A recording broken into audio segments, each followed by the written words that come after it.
MP স্যারকে একটা প্রশ্ন করব। শাহাদাত হোসেন সেলিম স্যার, প্রশ্নটা হচ্ছে দুর্নীতির বিষয় এখানে এবং কি আইন শৃঙ্খলার যে সমস্ত দুর্বলতাটা আছে সেটার উপর দায়ভার কিন্তু চাপিয়ে দেওয়া হচ্ছে। কিন্তু আমাদের বাংলাদেশে দেখেন শুধু আইন শৃঙ্খলার উপর সমস্ত কিছু দাবি চাপানো, এটা এক ধরনের বৈষম্য সৃষ্টি হবে।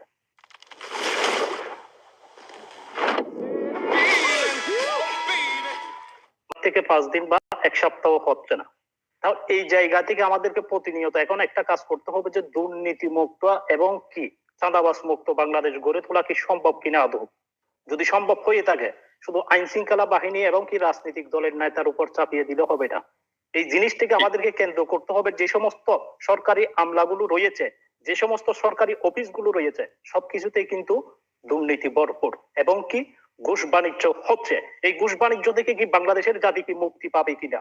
যেই জাতি বর্তমান আমরা ইতিপূর্বে দেখতেছি বিভিন্ন বিভিন্ন এমপিদের সাথে হয়তো বিভিন্ন দুষ্কৃতী ব্যক্তিদের সম্পর্ক থাকতে পারে। আপনি দেখতে পাচ্ছেন যে চাঁদা এবং দুর্নীতি হচ্ছে, এগুলি কি আমরা আসলে এগুলি রক্ষা করতে পারবে কিনা আমাদের এমপিরা? ধন্যবাদ আপনাকে। শামীম খান রেজা। সাইফুল ভাই একটা মিনিট আমি শেষ করে দিচ্ছি। এখানে বিষয়টা হচ্ছে দেখেন, আমরা শুধু আইন শৃঙ্খলা বাহিনীর উপর ছেড়ে দিলে হচ্ছে না। দেখেন এখানে যেই ধরনের গত স্বৈরাচারী শাসনের আমলে ভূমি মন্ত্রীর যেভাবে দুর্নীতি ছিল, বর্তমান আমাদের বাংলাদেশে বিএনপি সরকার প্রতিষ্ঠিত হয়েছে এবং ভূমি মন্ত্রীর দায়িত্ব একজনকে দেওয়া হয়েছে, কিন্তু ভূমি মন্ত্রীর যে কাজগুলো আছে সেই কাজগুলো থেকে কি জনতাকে আদৌ কি বাংলাদেশের নাগরিকত্ব এবং কি পাঁচটি মৌলিক অধিকার জীবন যাপন করতে পারবে কিনা? যে পাঁচটি মৌলিক অধিকার কিন্তু গুরুত্বপূর্ণ, সেই পাঁচটি গুলো ধন্যবাদ জনাব শামীম খান রেজা। ধন্যবাদ জনাব সোহেল, ধন্যবাদ।